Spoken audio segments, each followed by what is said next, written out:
Hey guys, welcome or welcome back. Thanks so much for joining me. Today we're going to be talking about Instagram and how to make it work for you as a photographer.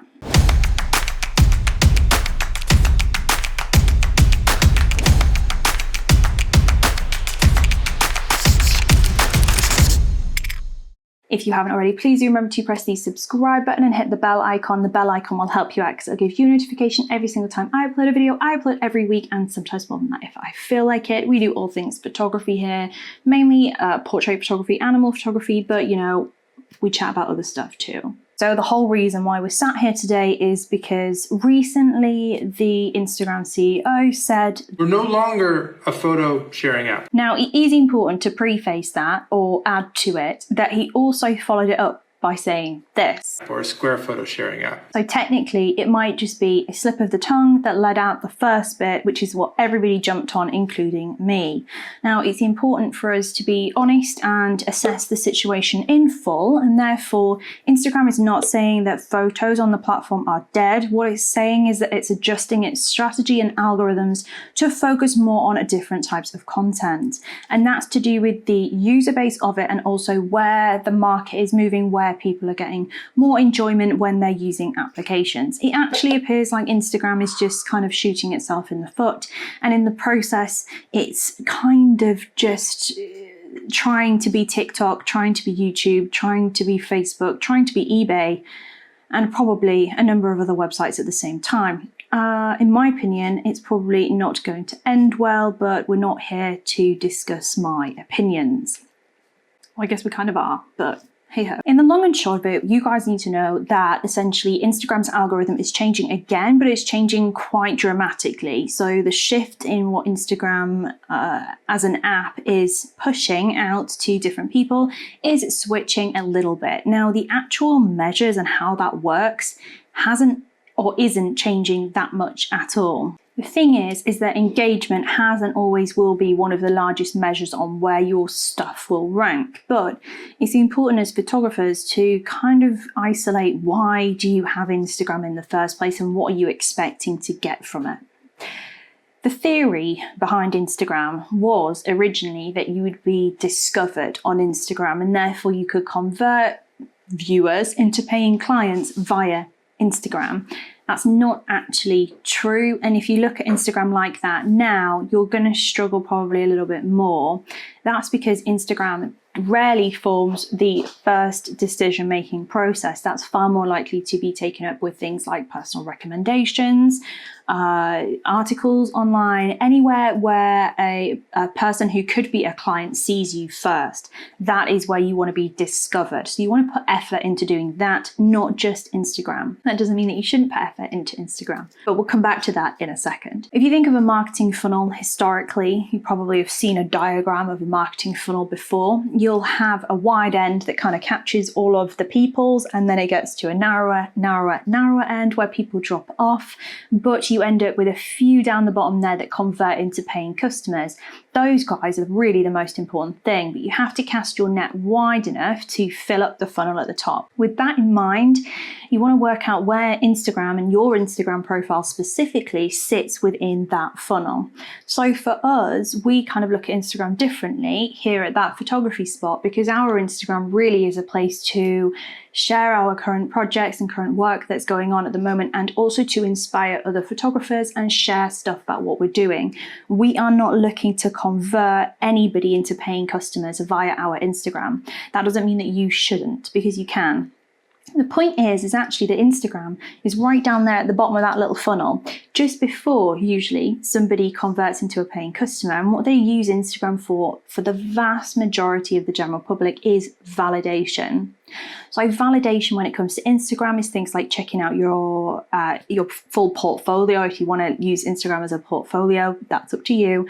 Your story content, what you've been up to recently. Are you busy? Because if you're busy, that technically means that you're usually quite sought after and desirable, which then makes somebody feel like they are going to have fear of missing out by not booking in. So that's really important to have. So you want to work out, what do you need to show your target audience that will help them validate you and your expertise and therefore convert into a paying customer. So if you step away from thinking of Instagram as the start of your funnel and start thinking of Instagram as the validation center for your funnel, you should really start to shift. And instead of thinking of Instagram as a discovery platform, you want to think of it as a relationship building platform, and therefore your content needs to suit.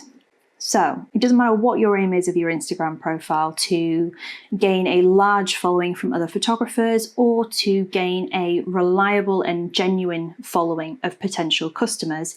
Either or, really, you just need to know which one you're going for. With that in mind, you then need to put yourself in the shoes of your target customer. So let's say, for example, that I'm looking for a newborn photographer. What I actually would go and do is go and Google it first and look on the maps for local listings. I would ask my friends, I would check out any Facebook groups that I'm a member of as a mother-to-be, for example, and I would kind of go from there as my initial discovery. If I already have heard of or seen this person's work before, then great, but if not, I usually will cast my net quite wide and look at a couple of different people and check out their portfolios and their pricing and their about page, etc. on their website, right?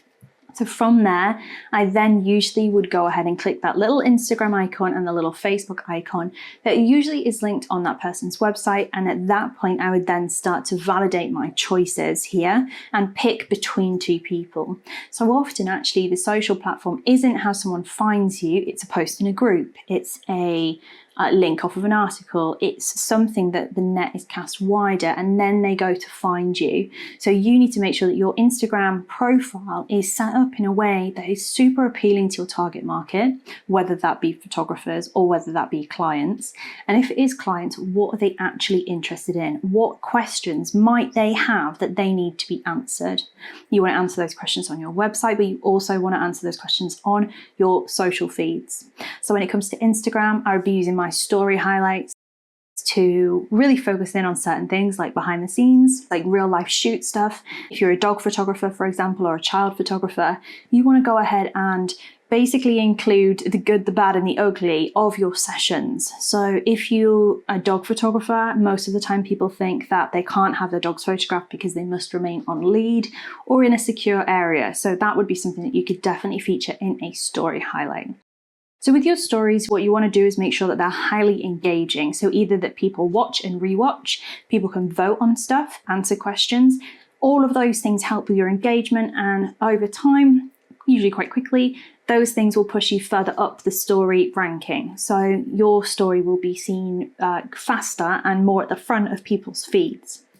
Now, one thing that I want to pick up on here in terms of the engagement side of things is you often see like chains and follow groups, etc. on Instagram DMs. Now, that's fine, but this isn't going to help you in the long run because you're partnering with a group of very similar people, i.e. photographers in most cases, and usually niche specific, dog photographers even, for example. And what you're all doing is every new post that somebody puts out, you're going there first and you're engaging on it. What that tells Instagram is that people like you would like their content, not that their customers would like their content.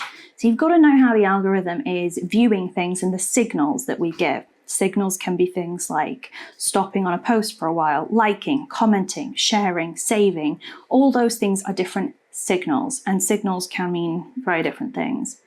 The thing is if you want to reach your target market, being a member of these like chains and follow groups, although it kind of helps you out in terms of boosting your numbers, it doesn't actually help you out in terms of reaching people that you want to reach. So just bear that in mind. It's also important to use your location-specific hashtags and your tags, your location tags, if you're operating in a small area. Make sure you get out there and visit other businesses, other places within your kind of geographic area, and go ahead and tag all of those, including @ing them. So actually tag them in the image and in the caption, just to make sure that you're building those relationships with your local area. That will help you with your exposure and your reach, and those things all kind of help. Avoid using broad hashtags because they're not going to help you get your target customer. You want to be using location-specific hashtags where possible, and if you can, start conversations with people who look like your target audience within your local area. So use those location pins, use the location hashtags, find people that might be in your ideal audience on Instagram, and start to engage in their feed. Instagram has shown that they will kind of help you guys out here. What they do is, if you both follow each other back, you liking someone else's post, engaging in it, commenting on it, will push your post up higher in their feed as that connection is made stronger. So your main thing that you need to be aware of here is that your engagement is key and community and conversations are vital. Start conversations where you can. Make sure you use quite long descriptions in your posts if you're doing photo posts, and you can absolutely use your feed as a portfolio. I'm not going to say don't do that. I'm just going to say make it interesting for people to come and look at. If you are a working photographer and you sell wall art, make sure that you are using the opportunity of when your clients collect the wall art to take photographs of them holding the artwork, if possible, with a smiling face. And then you can post that on your stories as a story highlight, or you can post it into your feed, however you want to work it out. Those kind of images are really useful because they show the general public, your potential clients, that other people believe in you enough to purchase a session and buy large format work from you, and therefore they're more likely to follow and do the same. Humans don't like to be different, so anything you can make normal is brilliant.